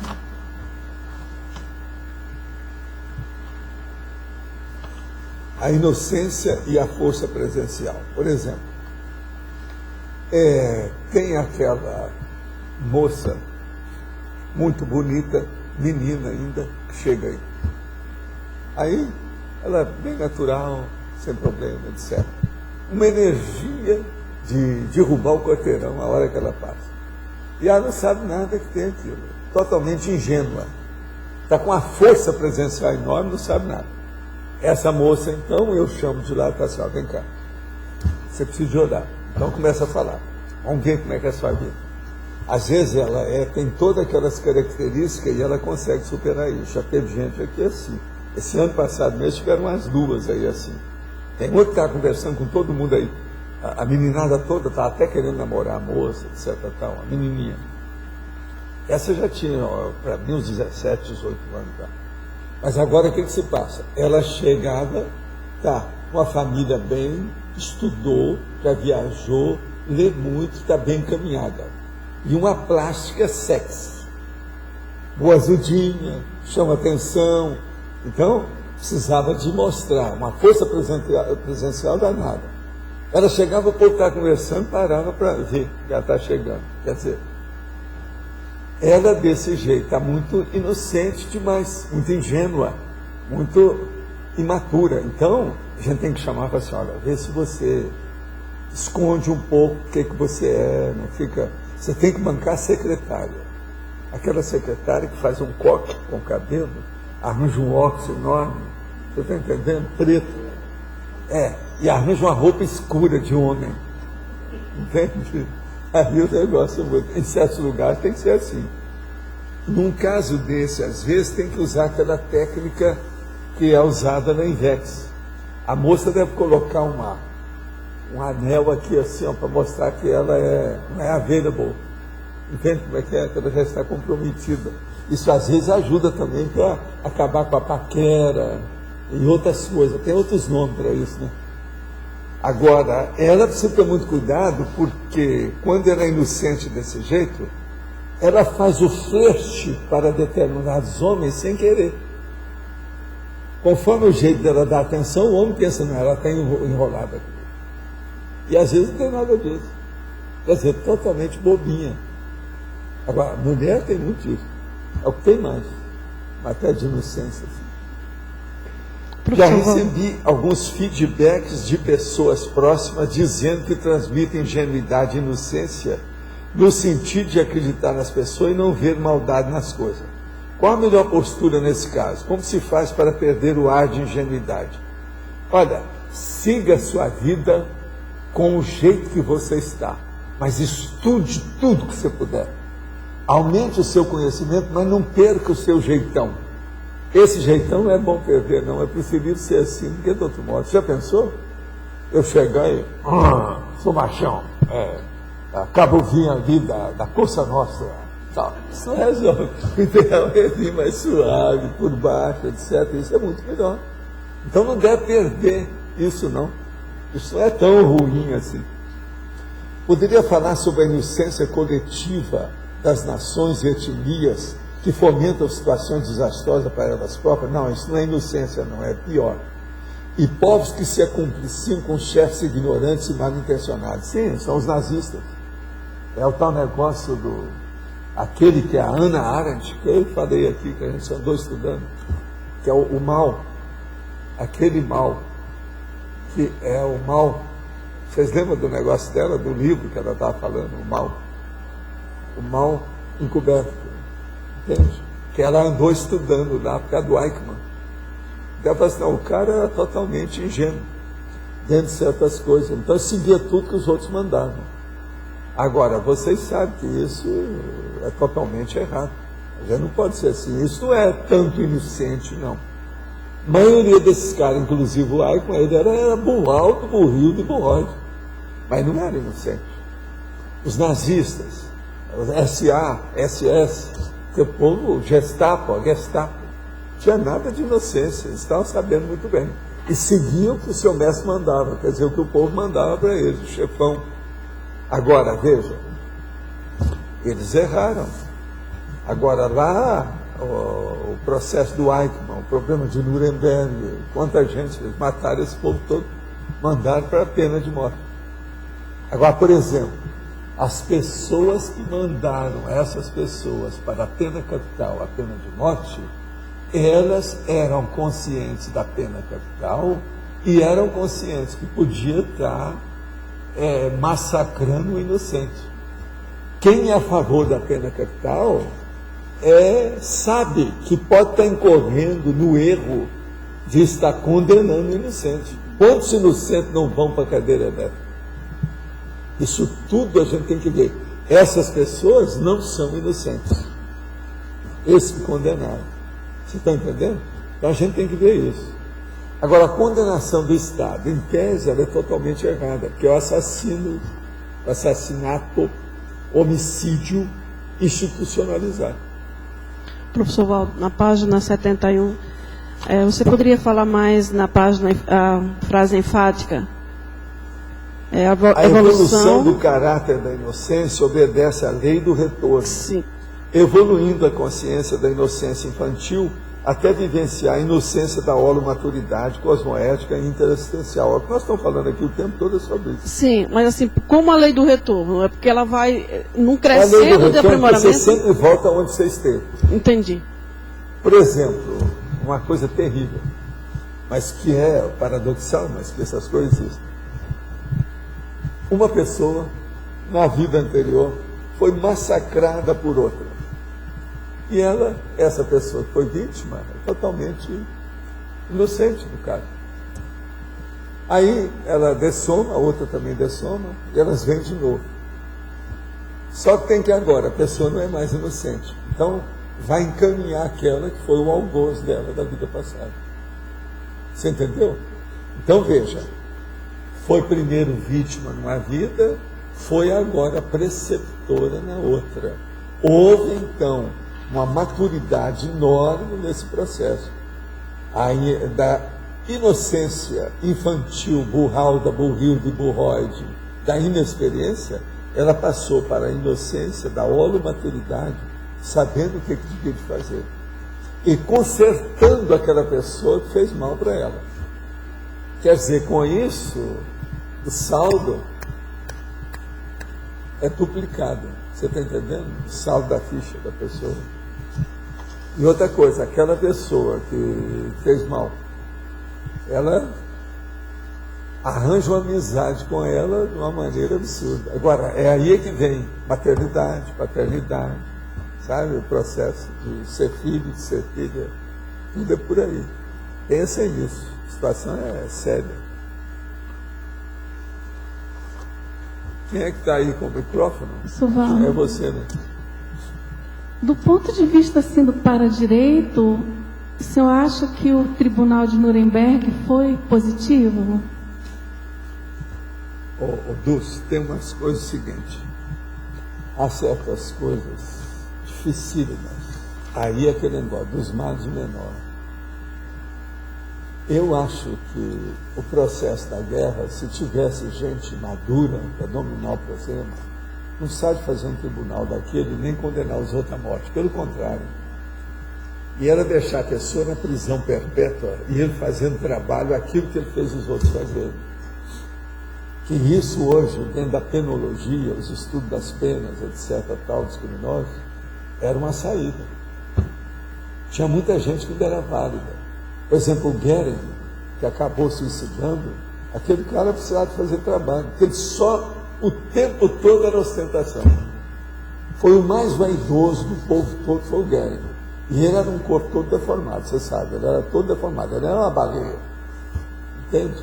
Agora, ele arranjou o negócio e tomou o veneno, né? Ele nem foi. Ele só apareceu lá, mas ele mesmo arranjou um jeito. Tem gente até acha que ele comprou outros lá para arranjar o veneno lá, o cianeto que ele tomou. Entende? Então, por exemplo, um caso desse, sabe ficar lá. Agora, tem coisa também que estava errada, que eles deixaram um deles, que é aquele cara que saiu, o Rodolf Ross, que foi lá queria fazer um trato na Inglaterra para parar a guerra, e que o Hitler falou que eu estava doido, que eles mantiveram o cara durante muito tempo, né? Mas veja, mas fizeram exaltando a pessoa dele, de vir de fazer, mostrando a realidade e pôr ele para trabalhar. O que eu acho é que o processo de trabalho não é trabalho forçado, é um trabalho de prestação de serviço para as suas vítimas. Isso tu devia de ter. Isso é que eu acho. Porque penitenciária, do jeito que está aí, não resolve nada. Não é por aí. Isso não resolve. Olha bem, as penitenciárias, os caras vêm para a penitenciária de segurança máxima. E eles dominam toda, continuam mandando queimar onde, matar os outros, assaltar a favela. Quer dizer, não adianta nada. Agora, por falar em penitenciária, eu queria saber, você acha que tem alguma lógica juntando o assunto penitenciária com inocência? Um amparador tirar do corpo uma criança para fazer assistência na penitenciária? Tem alguma lógica? Olha, aí depende da criança. E depende de quem está lá. Às vezes, por exemplo, vale a pena levar uma criança que é filho de um criminoso para ver se ele mexe. Aquilo dá um impacto terrível. Filho dele, leva lá, a criança, para ver como é que é. Os filmes americanos usam muito isso, gostam de mostrar. Então, chora de um lado, chora do outro, a criança não está nem sabendo por quê. Quando é que a mamãe vem? Quando é que o papai vem para casa? Quando é que ele volta? Olha os filmes americanos. Sobre esse aspecto, tem lá a sua razão, né? Se examinar. Todo o problema psicológico para ver nos males o menor, dentro da cosmoética, o que funciona mais. Isso vale a pena Agora, do ponderar. ponto de vista do padrão pensênico, do padrão de energia de uma criança, pode ter fator positivo ou melhor para fazer um tipo de assistência? Dulce, o que eu vejo é a mesma coisa que está ocorrendo essa semana aqui no Brasil. Nas revistas agora do fim de semana, apareceu um cara que está defendendo com unhas e dentes, porque ele trabalhou nisso e ele foi infiltrado nas drogas. E ele é favorável a abrir tudo quanto é droga para todo mundo. Deve ser isso que o Fernando Henrique está a favor, esse povo todo. Agora, o que eu vejo é o seguinte, isso aí é atirar a toalha do governo. É o governo que não está dando conta, então esse cara ele não está falando isso. Mas a verdade é essa, quando o governo é frágil, ele apela e vira criminoso igual aos outros. Há umas coisas que a gente tem que ponderar demais nisso. Agora, o cara lá, ele arranja argumentos, tudo quanto é coisa. Ele já viveu isso como infiltrado no meio dos narcotraficantes durante muitos anos. Vocês olham o que está nas revistas desse fim de semana. Agora, o que eu vejo é o seguinte, isso é a pessoa que está desesperada com o governo que está desesperado. A hora que abrir isso para todo mundo, gente, nós já temos institucionalizado o tabaco e o álcool, que é o que faz mais mal, é o que está institucionalizado, que é o tabaco. Eles estão começando agora a dar um jeito contra. Agora vai abrir todos os outros de uma vez? Como é que está? É igualzinho o caso, vai abrir a maconha, sendo que está condenando o tabaco? Isso o homem lá não fala. Esse argumento, ou ele sabe, tirou o corpo fora, ou ninguém falou para ele. Ele não pensou nisso. Mas como é que é? Isso mostra a falência do governo. Isso aí é a falência do governo. Então o que é? Coloca o exército na rua para tomar conta das coisas. Coloca o exército aqui, ó, para ver mais essa alfândega. Vamos ver onde é que tem contrabando, o que é que está entrando. A arma do exército Dá um jeito, coloca psicólogo e médico examinando esses candidatos a soldado para arranjar gente que não seja marginal. Quantos soldados do Brasil estão matando os outros? Tudo é marginal. E essas milícias que eles deixaram que criassem? Isso é pior ainda. Quer dizer, nós temos, na verdade, são 3 estados paralelos. O governo institucionalizado, que não vale nada, o governo dos narcotraficantes das favelas do Rio, por exemplo, e as milícias que estão entre um e outro, mandando um monte de lugar. Agora veja, eles estão fazendo os rincões de cada um, os guetos, as províncias. Não, aqui quem manda é o narcotraficante, aqui é o governo, aqui é o miliciano. O Rio está tudo assim, está tudo dividido. Então veja, isso aí mostra a falência do governo. Agora veja, isso é a falência dessa falsa democracia que nós temos. É a falência desse Senado, tudo furado, está lá esse povo tudo roubando, cheio de funcionários fantasma, ninguém toma providência. Falência que está lá, o Sarney, que é uma sarna dentro do problema, não conseguiram sair, porque o Lula não dá o conta em ninguém, que ele quer estar bem com todo mundo, fazer média com todo mundo, seja com o Sarney, seja com os outros daqui, os políticos todos, né? E com o Chaves e Fidel e tudo que aparecer. Ele quer estar bem com essa história. Então, como é que fica? Vamos entender bem isso, como é que está. Agora, eu penso que aí no meio dessa história tem muito brasileiro que está consciente disso. No Exército do Brasil, no Serviço de Inteligência do Brasil, na Polícia do Brasil, tem gente que está vendo essas coisas. Isso vai acontecer, uma coisa não pode continuar assim. Alguém vai ter que tomar uma providência disso. Está precisando ainda de líder, não apareceu, mas isso vai aparecer. Como é que faz? Agora, vocês pensam bem, o Brasil do jeito que está, se abrir, institucionalizar, descriminalizar tudo quanto é droga, como é que fica? Vocês acham que vai melhorar isso? Uma opção de coisa vai melhorar, é lógico. Tudo que faz uma coisa dela melhora, mas e o resto? Como é que vai ficar? A escola, eles vão fechar as escolas, porque ninguém vai mais. Se abrir as drogas, essa meninada toda vai ser envolvida pelo resto. Aqueles que não tomam droga vão tomar. Cada das companhias. Primeira coisa, a educação. A primeira é a segurança. Segunda, a educação. A terceira é a saúde. Teria que fazer isso aqui nessa ordem. Agora, um homem desse chega aí. Vamos ver como é que vai ser na próxima semana, o que eles vão falar da entrevista que ele deu. Você já chegou a ler isso? Não é terrível o negócio dele? Professor. Pois é. Aqui. O senhor acha que as Forças Armadas, no caso o Exército, né, como o senhor está sugerindo aí, ele tem preparo para trabalhar nesse sentido? Ele sabe mexer com arma. De qualquer maneira, o povo tem medo quando a pessoa tem arma. Nós sabemos disso que a gente usa gente armada aqui. Isso é um jeito da pessoa não assaltar, não entrar nem nada. Só de passar na rua. Se de fazer os dois andando na rua, manda andar, todo lado. Se em cada quarteirão tivesse 2 soldados, você pode estar certo, a cidade é outra. Coloca 2 soldados em cada boca de fumo da favela, que a boca de fumo desaparece. Agora, o problema é o seguinte, o que esses soldados estão fazendo? Aqui, por exemplo, mesmo em Foz, nós temos aí um departamento com a polícia enorme. O que esses caras estão fazendo? Só de colocar todo mundo na rua. Não é Romeu e Julieta, tem outro nome. Como é que é o nome do soldado? Eles não são Romeu e Julieta. Entende? O processo o problema mais sério. Então vamos entender isso. Esses 2 deviam estar andando na rua, todo quanto é lado aqui. Sendo a cidade, devia estar cheio disso. Isso é que é ideal. A vida moderna exige isso. Agora, o que é que são essas cidades todas? Nós todos estamos presos dentro das grades das nossas casas e das repartições do governo. Aqui tem repartição do governo aqui, estadual, federal, etc., de todo tipo, que tem grade eletrificada a repartição.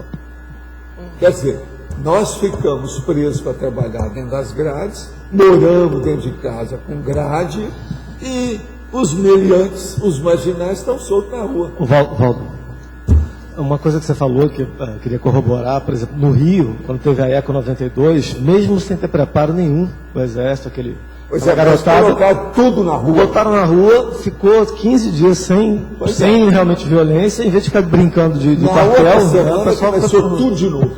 Pois é. Eu lembro dessa história. E os caras ficam brincando de quartel o tempo todo. Por que não faz isso o ano inteiro? Pois é. O Exército está aí para quê? A polícia está aí para quê? Então, veja, essas coisas, falta governo inteligente. Por quê? Eles estão lá no governo só puxando para o bolso. Mas você sabe que esse governo do Lula não se entende com o Exército, com as forças todas, né? Não se entende com a aeronáutica, tudo, eles são contra. O problema é esse. Os nossos comerciais, então. Obrigado. As pontuações da abertura de hoje: 72 assinaturas no livro de presença, 16 perguntas presenciais, 10 perguntas respondidas online. Não tivemos votos online em virtude de problemas técnicos. Teremos os seguintes recados: a Rosemary, imersão na cosmoética, e o Pedro Fernandes, imersão na tenepsologia. Boa tarde a todos. Quero convidar os tertulianos, teletertulianos, o público geral, para a 11ª imersão na cosmoética, que terá início agora quinta-feira, no dia 5 de novembro, e vai até o dia 8 de novembro. Na quinta-feira vamos ter a imersão laboratorial aqui no campus CAEC, e no dia 6 a 8 de novembro, no discernimento, será o 13º encontro do Colégio Invisível da Cosmoeticologia e o primeiro encontro do Colégio Invisível da Serenologia. Contamos com a participação de todos.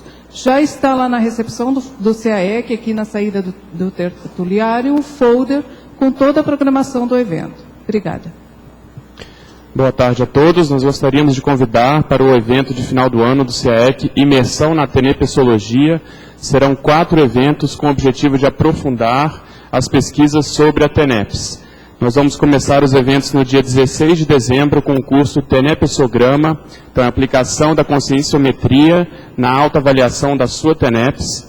Depois teremos o Fórum Internacional da TENEPS, que está na sua 5ª edição. Esse já é um evento tradicional de final do ano do CAEC. Nós vamos contar com tenepsistas veteranos, vários EPICONs e especialistas nas palestras que serão apresentadas nesse evento. No dia 24 de dezembro, o professor Valdo Vieira dará um curso avançado de TENEPS, com 2 neoverbetes. O primeiro, estágio holossomático, e o segundo, autovivência pró-OFIEX. Em seguida, teremos o curso acomplementário com o tema TENEPS. Então, venha participar dos eventos de final do ano, qualificando a sua TENEPS. Muito obrigado. Para amanhã foi eleito o verbete Mater Pensene Atrator com 14 votos. Obrigado, uma boa tarde e até amanhã.